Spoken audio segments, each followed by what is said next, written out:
um mosaico com as formas da bandeira do Brasil. Algo relativamente comum, se não fosse por um detalhe. De forma inexplicável, esse antigo mosaico pode ter até 1700 anos e foi feito na antiga Cartago. Ele está localizado hoje em atual território da Tunísia, no norte da África. E as semelhanças com a bandeira brasileira são impressionantes, tanto nas cores quanto no formato e nas formas geométricas. Esse assunto com certeza pode ser enquadrado na história secreta do Brasil. E nós vamos descobrir por quê. O mosaico em questão chama-se Mosaico do Cavalo, datado do período romano, e tem aproximadamente 12 por 9 metros. Foi encontrado em 1960, no sítio arqueológico de Cartago, na atual Tunísia. O mosaico é um tabuleiro de xadrez que alterna entre pequenas pinturas figuradas, principalmente representações de cavalos e composições geométricas. Como disse o arqueólogo tunisiano Azzedine Beshaour, esse rico catálogo iconográfico é, até então, inigualável. Os arqueólogos e especialistas não têm certeza de quando ele foi construído. Estima-se que entre o terceiro e o quinto século da era cristã, e pode ter passado por sua última restauração por volta de 1584. Isso baseado nos diferentes métodos de datação utilizados e nos resultados obtidos por eles. A atual bandeira do Brasil só foi criada em 1890, após a proclamação da República. Então, como explicar uma bandeira tão semelhante à brasileira na antiga cidade de Cartago? E mais ainda, teriam esses antigos mosaicos cartagineses inspirado, de algum modo, a criação da atual bandeira do Brasil? Será que alguém sabia de algo que a maioria dos brasileiros não sabem? Voltando à nossa incrível bandeira, muito similar à bandeira do Brasil, é importante entender que Cartago é uma palavra que vem do fenício, nova cidade, porque ela foi fundada por fenícios, onde hoje é a Tunísia. A cidade desenvolveu-se a partir de uma colônia fenícia para a capital de um império púnico, que dominou grande parte do sudoeste do Mediterrâneo durante o primeiro milênio antes de Cristo. Como sabemos, o poderio marítimo dos antigos fenícios se destacava. Eles eram conhecidos como os grandes navegadores da antiguidade. E continuou assim no período dos cartagineses, que eram descendentes dos fenícios. Após as guerras púnicas, o Império Romano dominou o que antes era território de Cartago. E provavelmente foi nesse período que esses mosaicos foram feitos, durante o período de domínio romano sobre Cartago. Mas o povo continuou sendo cartaginês, e é possível que estivessem, quem sabe, homenageando bandeiras de antigos locais conquistados pelos fenícios ao redor do mundo. Aliás, essa tese foi defendida pelo historiador austro-húngaro Ludwig Schwenhagen, na sua obra A Antiga História do Brasil, de 1100 a.C. a 1500 d.C. Eles consideravam o relato bíblico como fatos. E o fato é que em diversos pontos da Bíblia, como 1 Reis, 2 Crônicas, 2 Samuel, é dito que o rei Irão de Tiro, no período de Davi e Salomão, foi aliado tanto de Davi quanto de Salomão. E pelo fato dos fenícios serem grandes navegadores, e Tiro, metrópole fenícia, onde Irão reinava, importante citar, a bíblica terra de Canaã era a própria Fenícia, Irão teria feito uma aliança de comércio marítimo junto a Salomão para ir buscar em terras muito distantes matéria-prima para a construção do templo erguido por Salomão em Jerusalém.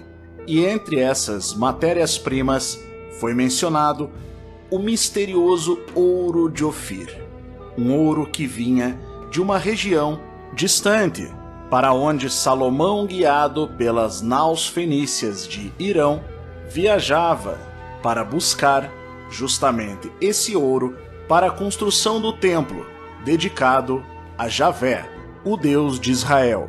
Daí as lendas das minas do rei Salomão. Essa lenda virou filme, e a tese de que Salomão teria chegado ao Brasil junto aos fenícios foi defendida por Ludwig Schwenhagen. Antes da liberação da informação com a internet, essa informação era conhecida apenas por sociedades secretas, ou discretas, digamos assim, em território brasileiro, e acabou sendo abafada pelos órgãos que ditavam a história oficial do Brasil. Mas será que existem evidências de que fenícios realmente estiveram no Brasil? A resposta é sim, e a maior delas pode estar estampada em um dos maiores cartões postais do país, a Pedra da Gávea, no Rio de Janeiro. Com 842 metros de altitude, a Pedra da Gávea é o maior bloco montanhoso à beira-mar do mundo. E olhando para ela, você tem o que parece ser um rosto, com inscrições no que parece ser a cabeça de uma enorme escultura. Mas é claro que oficialmente esse não é o caso. Oficialmente você está vendo apenas erosão. Mas ao longo da história, muita gente pensou se tratar mesmo de inscrições muito antigas. Foi no início do século XIX que o imperador Dom Pedro I recebeu o relato do padre Benigno da Cunha de que haviam misteriosas inscrições no alto da pedra. Em 1839, o Instituto Histórico e Geográfico do Brasil resolveu se aprofundar no estudo dessas inscrições, formando inclusive uma comissão com os historiadores Manuel de Araújo Porto Alegre e J. Cunha Barbosa, além do capelão imperial. A expedição subiu a montanha, percorreu todos os pontos acessíveis e registrou as inscrições. O relatório final diz que a descoberta pode provocar uma revolução na história, sendo, portanto, uma grande descoberta, mas não chega a afirmar que se tratam de fato de inscrições fenícias. Já na década de 20, quem questionou esse estudo do IHGB foi o jornal O Globo, que colocou em dúvida se os pesquisadores do Instituto Histórico e Geográfico do Brasil haviam de fato subido até as inscrições ou feito observações à distância com o uso de binóculos. E posteriormente, quem vai levar esse estudo mais adiante é justamente o arqueólogo e professor Bernardo de Azevedo da Silva Ramos, que conseguiu decodificar as inscrições e chegar a um resultado que, segundo ele, constituía-se de uma frase em uma língua antiga, o fenício arcaico. Segundo sua tradução, estava escrito: Tiro Fenícia, Badesir, primogênito de Jet-Baal. Segundo os historiadores, Badesir foi de fato um rei fenício e filho de Jet-Baal. Posteriormente, houve uma segunda tradução, que dizia que, na verdade, Jet-Baal é que era filho de Badesir. Muitas pesquisas foram feitas. Alguns apoiaram a ideia de Bernardo Azevedo da Silva Ramos, outros, no entanto, continuaram afirmando que as inscrições na cabeça da Pedra da Gávea sempre foram formações naturais, causadas por erosão. E você, o que acha disso? Deixe a sua opinião aí nos comentários. Já aproveite para deixar o seu like no vídeo, se inscrever aqui no canal Além da Nuvem e ativar o sino para receber todas as notificações. Assim, e tem ainda o chamado Portal da Pedra da Gávea.